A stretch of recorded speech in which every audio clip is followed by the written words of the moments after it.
गा चुके हैं कश्मकशे जिंदगी। गुरुदत्त की फिल्मों के ये गीत दिखाते हैं कि जुदाई में एक सच्चे आशिक का क्या हाल होता है।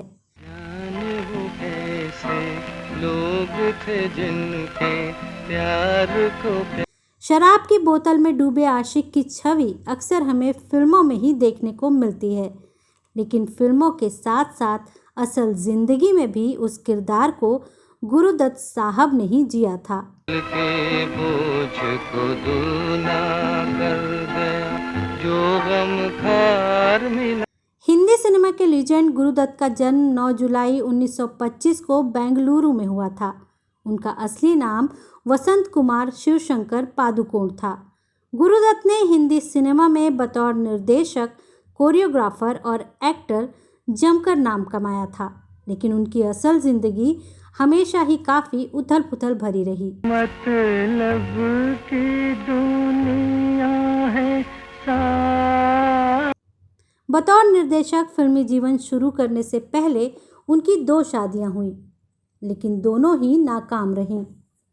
सन 1950 में गुरुदत्त जब फिल्म बाजी बना रहे थे तो उनके गाने की रिकॉर्डिंग के दौरान गायिका के रूप में मशहूर हो चुकी गीता घोष राय चौधरी से उनकी मुलाकात हुई। बाबूजी धीरे चलना, कार में जरा संभल। और करीब 3 साल तक चली प्रेम कहानी के बाद दोनों ने शादी कर ली। गीता दत्त को लोग आज भी उनके वर्सेटाइल गीतों के लिए याद करते हैं, लेकिन गीता दत्त और गुरुदत्त की प्रेम कहानी का जिक्र हम किसी और वीडियो में करेंगे। अभी जिक्र उस कहानी का जिसने गुरुदत्त की जान ले ली। जी हाँ, बिल्कुल ठीक सुना आपने। तो कहानी कुछ यूं है कि फिल्मी पर्दे पर गुरुदत्त और वहीदा ने अपने अभिनय से लाखों दिलों को जीता है, लेकिन पर्दे के पीछे भी दोनों एक दूसरे से बेहद प्यार करते थे। गुरुदत्त एक निर्देशक, कोरियोग्राफर और एक्टर के तौर पर भी काम कर चुके हैं। जिस समय वो फिल्म निर्माता थे उस समय वहीदा भी साउथ की फिल्मों में काम कर रही थीं।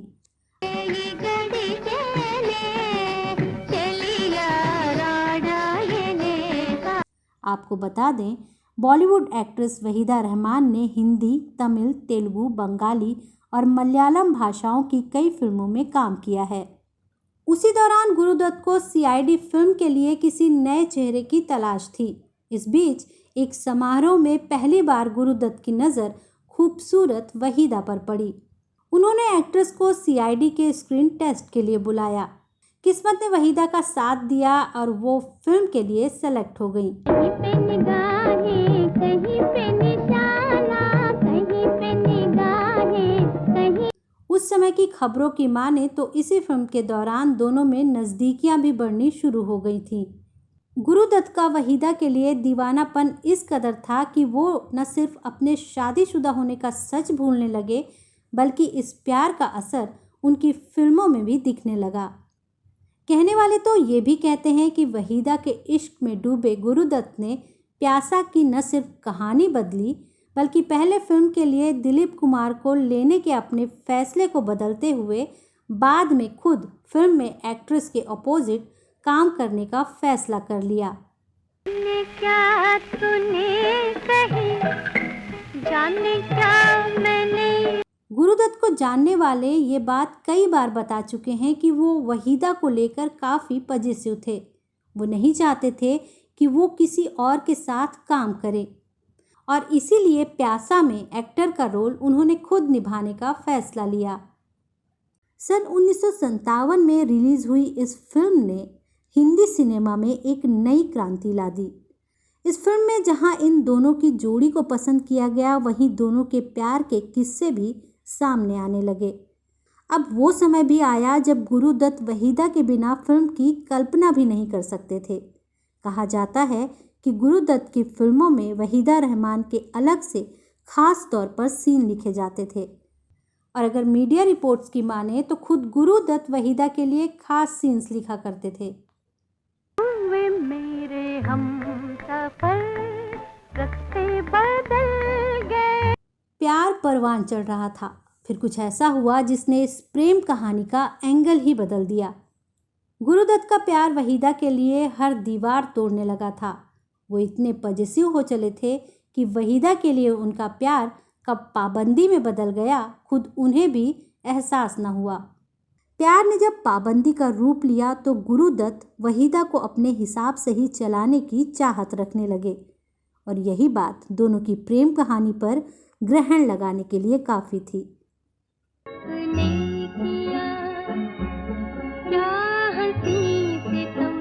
इस तरह की पाबंदी से वहीदा बहुत दुखी थी।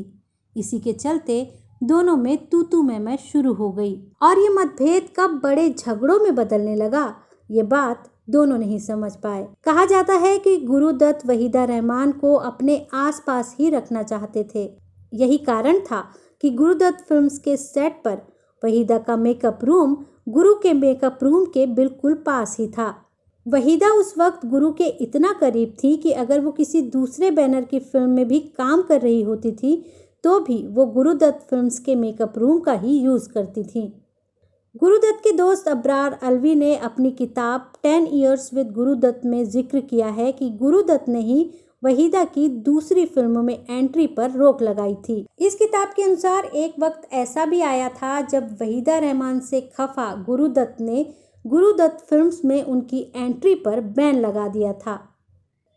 कई मीडिया रिपोर्ट्स में कहा गया है कि एक बार तो वहीदा को मेकअप रूम में जाने से भी रोका गया और उनको इसका कारण भी नहीं बताया गया। बाद में पता चला कि इसके पीछे का कारण गुरुदत्त से उनकी लड़ाई थी। दुनिया अगर मिल भी जाए तो क्या है। झगड़े बढ़ते रहे, लेकिन किसी तरह वहीदा ने गुरु को संभाल लिया और उनके बीच सुलह हो गई। गुरु पर वहीदा का प्यार इस कदर हावी था कि वो अपनी पत्नी गीता दत्त को भुला वहीदा से शादी करने को तैयार हो गए। पर जिस वक्त गुरुदत्त और वहीदा रहमान की शादी की खबरें सामने आई तो गीता दत्त का दिल टूट गया। इसके बाद गीता और गुरुदत्त के बीच भी दूरियां बढ़ने लगी। वहीदा को लेकर गुरुदत्त और गीता दत्त में झगड़ा होता था। साल 1957 में गुरुदत्त और गीता दत्त की शादीशुदा जिंदगी में दरार आ गई और दोनों अलग रहने लगे। ये वो वक्त था जब गुरुदत्त को अपनी पत्नी या प्रेमिका में से किसी एक को चुनना था और गुरुदत्त ने उस वक्त अपनी पत्नी को चुना था। जब गुरु को मनाने पर गीता ने घर वापसी की तो उन्होंने पति पर दबाव डालना शुरू किया था कि वो वहीदा को भुला दे, जिसके बाद गुरुदत्त ने खुद को वहीदा से दूर करना शुरू कर लिया था। पर गीता दत्त का शक बढ़ता ही रहा। उनको गुरुदत्त के वहीदा से अलग होने की बात झूठ ही लगी। इतना ही नहीं, दोनों के बीच शक इस हद तक बढ़ गया कि वो गुरुदत्त की जासूसी करने लगी। एक दिन गुरुदत्त को एक चिट्ठी मिली जिसमें लिखा था, मैं तुम्हारे बिना नहीं रह सकती, अगर तुम मुझे चाहते हो तो आज शाम को 6:30 बजे मुझसे मिलने नरीमन पॉइंट आओ, तुम्हारी वहीदा। जब गुरुदत्त ने ये चिट्ठी अपने दोस्त अब्रार को दिखाई तो उन्होंने कहा कि मुझे नहीं लगता कि ये चिट्ठी वहीदा ने लिखी है। फिर दोनों ने सच जानने की योजना बनाई। अब्रार अपनी फिएट कार में नरीमन पॉइंट पहुंचे तो देखा कि गीता दत्त अपनी एक दोस्त के साथ एक कार की पिछली सीट पर बैठी किसी को खोजने की कोशिश कर रही थी। पास की बिल्डिंग से गुरुदत्त ने भी ये सारा नज़ारा देखा। जब गीता दत्त वापस घर पहुंची तो दोनों के बीच जबरदस्त झगड़ा हुआ और दोनों के बीच बातचीत तक बंद हो गई। केवल गीता दत्त ही नहीं, गुरुदत्त और वहीदा के रिश्ते को लेकर वहीदा के परिवार वाले भी खुश नहीं थे। गुरुदत्त हिंदू थे और वहीदा रहमान मुसलमान। ऐसे में वहीदा रहमान को भी इस रिश्ते का कोई भविष्य नजर नहीं आया।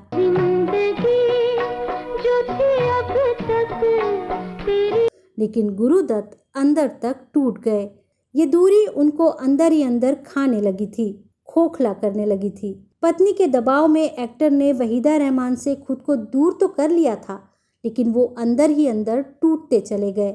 इधर इस बीच उनकी पत्नी भी अपने बच्चों के साथ उनका घर छोड़कर फिर से चली गई। पत्नी और बच्चों से दूर रहना और वहीदा का साथ छोड़ना गुरुदत्त को बर्दाश्त नहीं हुआ। वे हमेशा गीता दत्त और अपने बच्चों को याद करते रहते थे। कहते हैं गुरुदत्त अपनी 2.5 साल की बेटी से मिलना चाहते थे और गीता दत्त उसे उनके पास भेजने को तैयार नहीं थीं। मेरी दुनिया लुट रही थी और मैं खामोश था। एक बार उन्होंने शराब के नशे में अपनी पत्नी को अल्टीमेटम तक दे दिया था कि बेटी से मिलने दो, नहीं तो तुम मेरी लाश देखोगी। पर फिर भी गीता दत्त नहीं पिघली। एक और वहीदा रहमान के जाने का गम, दूसरी ओर बेटी से भी ना मिल पाने की पीड़ा गुरु को कमज़ोर और कमज़ोर बना रही थी।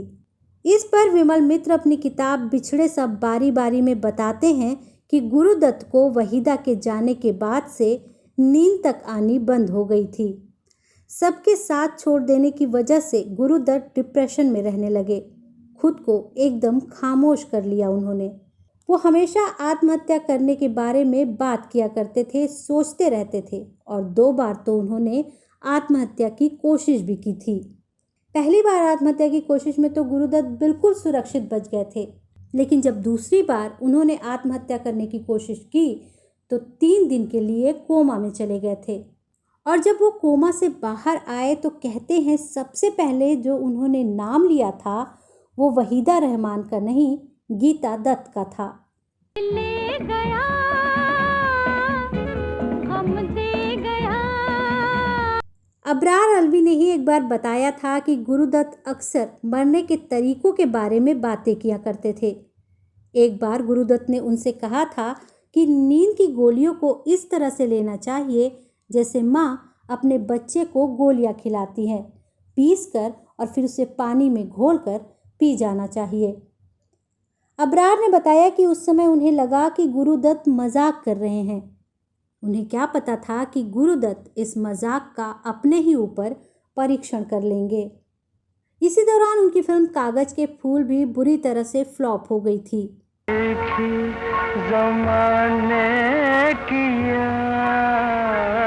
गुरुदत्त मन और धन दोनों से दिवालिया हो गए और बुरी तरह से टूट गए, और फिर उनका सहारा बने शराब और नींद की गोलियां।